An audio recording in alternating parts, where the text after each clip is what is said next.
Ladies and gentlemen, boys and girls, children of all ages, welcome to Robert Sports Show. I'm your host, Robert. Alright, little GCW today. GCW Now and Forever. The show happened Friday night there on Thriller TV Plus.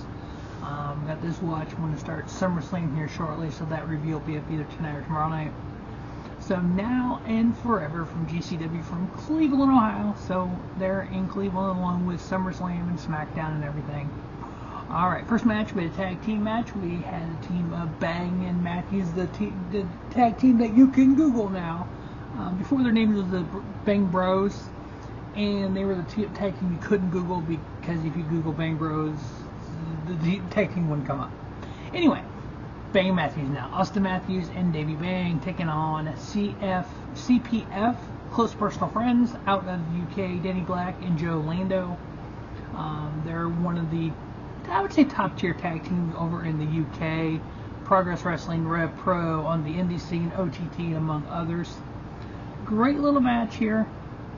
At one point in time, the Bang Bros had both members of CPF in submission holds. 8-minute match, 8.5 minutes. So wasn't a terribly long match. Just enough to kind of hit all your big spots. 3.25 star. Ended up giving it with Bang and Matthews getting the victory. Next up, we had Alec taking on Sonny Kiss. Short 7-minute, quaint little, just kind of fun little match with Alec and Sonny Kiss, both of them going out there and just putting on a good show. And they're giving it 2.75 star with Alec getting the victory. Then we had the Lucha Libre match of Sidney Akeem, formerly known as Reggie in WWE, taking on Gringo Loco.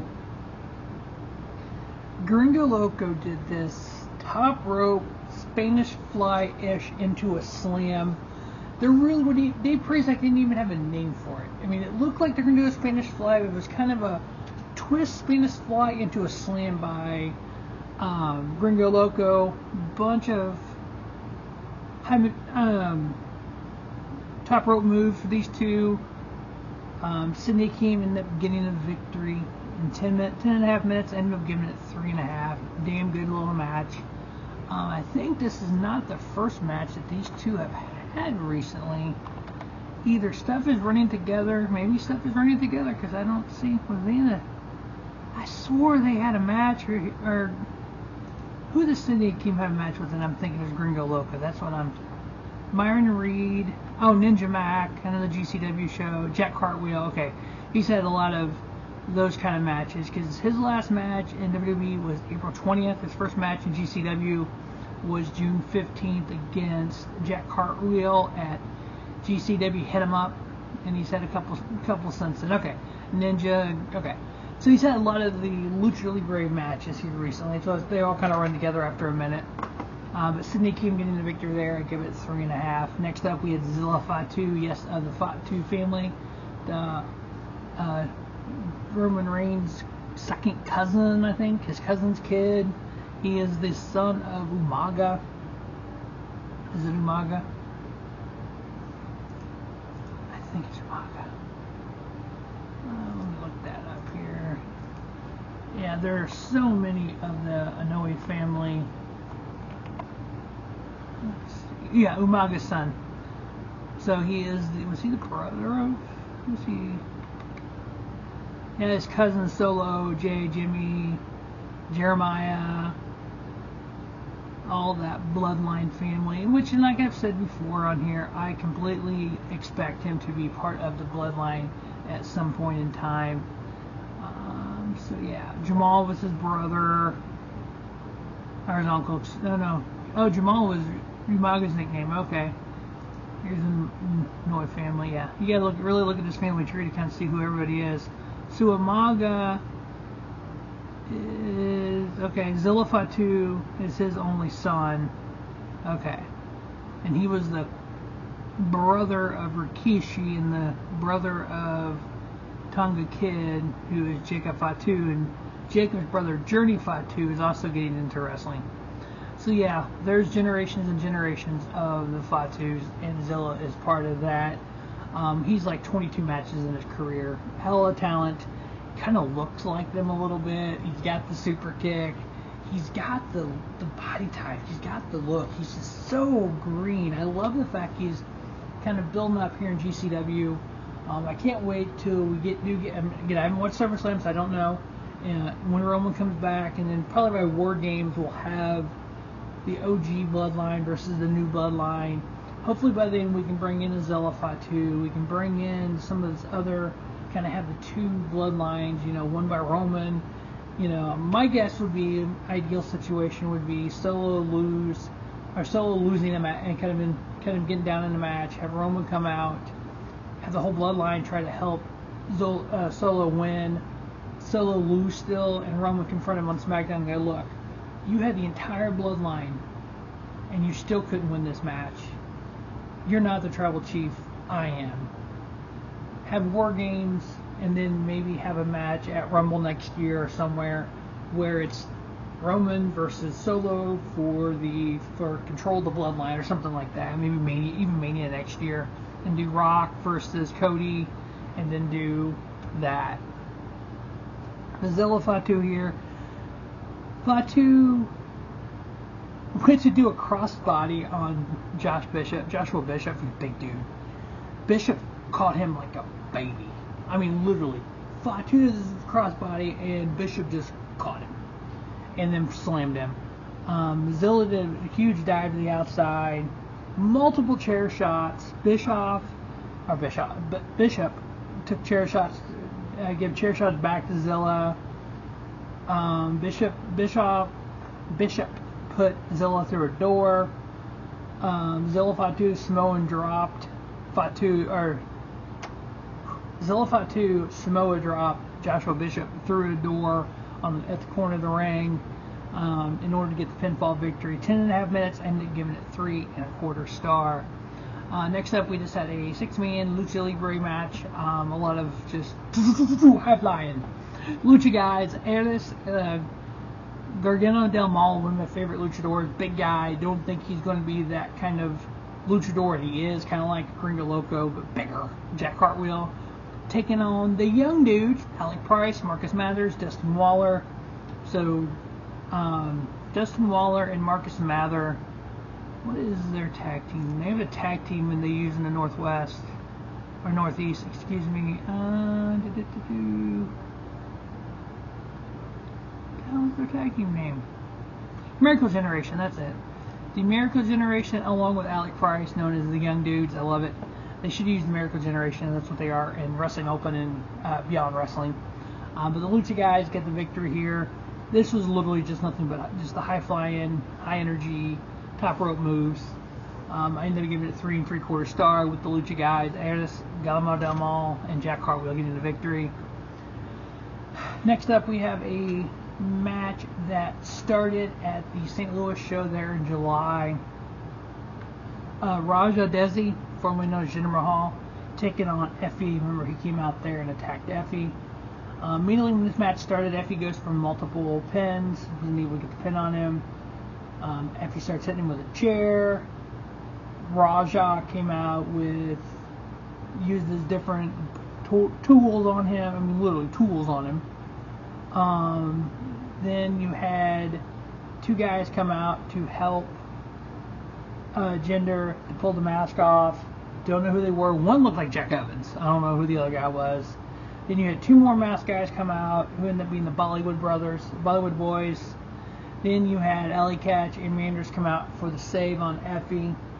Then you had the general manager, Matt Cardona, come out and announce a six-person tag match for Homecoming Night 1. So we're going to have Effy.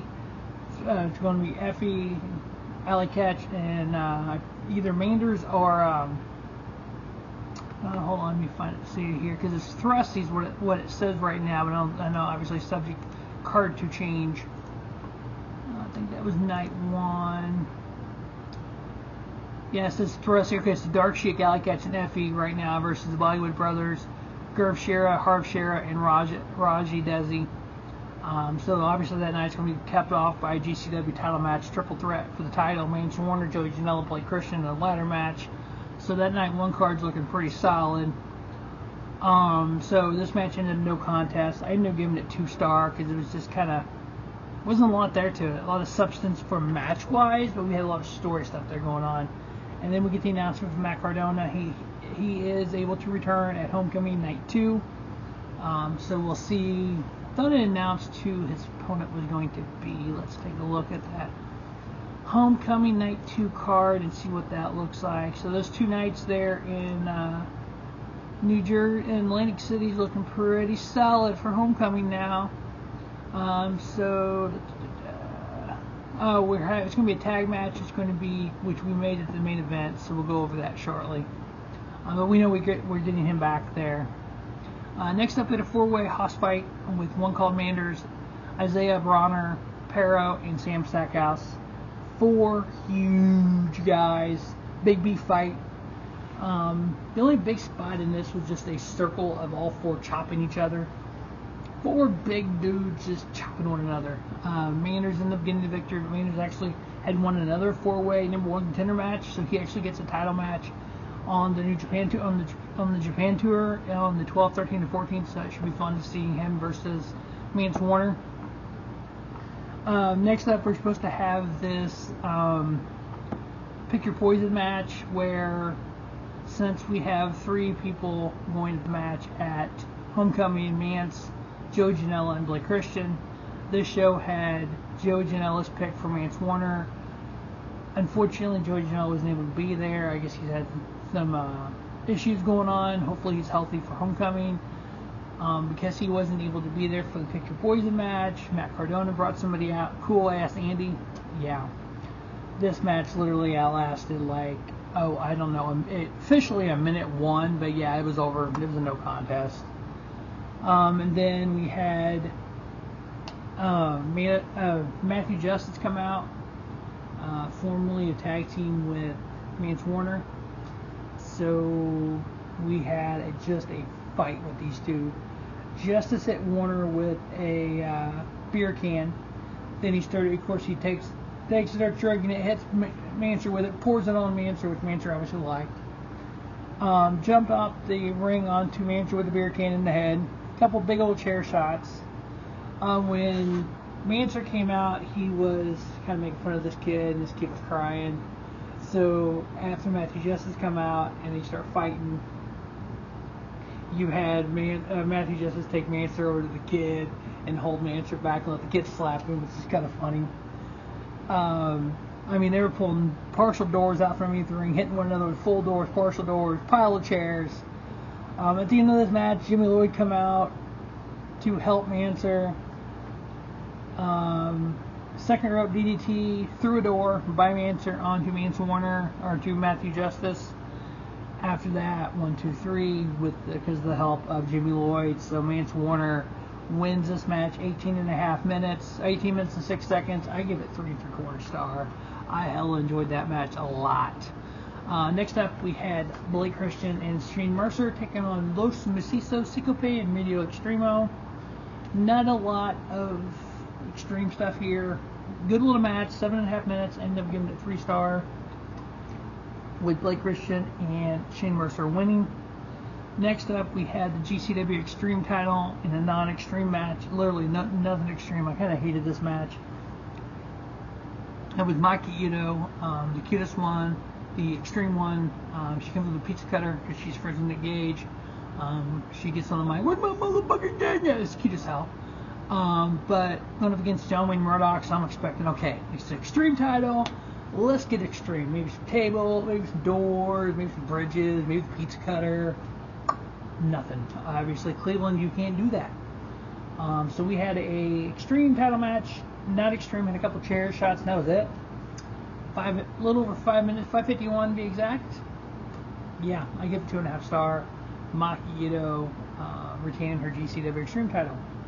Main event, we had Matt Hardy making his GCW debut, going up against Nick Gage. Honestly, this match wasn't all that. Officially 14 minutes. Had some chair shots. We had Gage hit a twist of fate. Hardy went for the twist of fate. Nick Gage ducked it with his own twist of fate. Matt Cardona comes out, tells Matt Hardy, you're too good to be in this match against a guy like Nick Gage, because you know Nick Gage has been to jail. Of course, Matt Hardy goes to Mike and says, hell, I've been to jail, so what's the problem here? So Matt Hardy was kind of like, yeah, I want to wrestle Nick Gage. I want to be here. I want to do this. So Matt Cardona, Jimmy Lloyd ended up interfering. Twisted Fate by Hardy before you get a pinfall. Jimmy Lloyd pulled the referee out. Match ended in no contest, but we did set up for Homecoming Night 2. Jimmy Lloyd, Brisket Jimmy, Matt Cardona returning to the ring, taking on the tag team of Matt Hardy and Nick Gage, which we all know what's going to happen. That's going to be the night that Matt Hardy turns on Nick Gage and goes with Matt Cardona. We can see the writing on the wall. Duh. I know there's talk of Matt Hardy and Jeff Hardy if they met with WWE. There's talk of them going back because of the TNA relationship, which I could see. I could see Matt Cardona showing up in either TNA or WWE as well. So I think this is going to kind of end with Matt Cardona and Matt Hardy winning at Homecoming and taking out Nick Gage kind of deal. That's what I foresee happening with that. I ended up giving the match 2 3/4. Wasn't much of a match after all the side shit going on. But overall, GCW now and forever was a good show. Long show, big show, a lot of matches. So excited for that. Can't wait for the next show, which is tonight. We have GCW Can I Trust You, which leads into the 3 nights in Tokyo with DDT versus GCW, GCW The Sky is the Limit, and GCW You Only Die Once. And then come back to LA for No Signals in the Hell 4 and Save Me 2024. So from the 12th through the 24th, which is the first night of Homecoming, 6 shows in, 10 days. So going to be a lot of GCW. Those Tokyo shows we'll do one at a time. They air on Thriller Plus in the evening, so we'll probably watch them the next day and then review that night. So they'll be a little behind like I normally do with GCW here lately. So SummerSlam's up next. As always, thanks for watching Robert Sports Show, and don't just have a great day. Have a spiffy day. Robert Sports Show, your YouTube leader, sports channel content.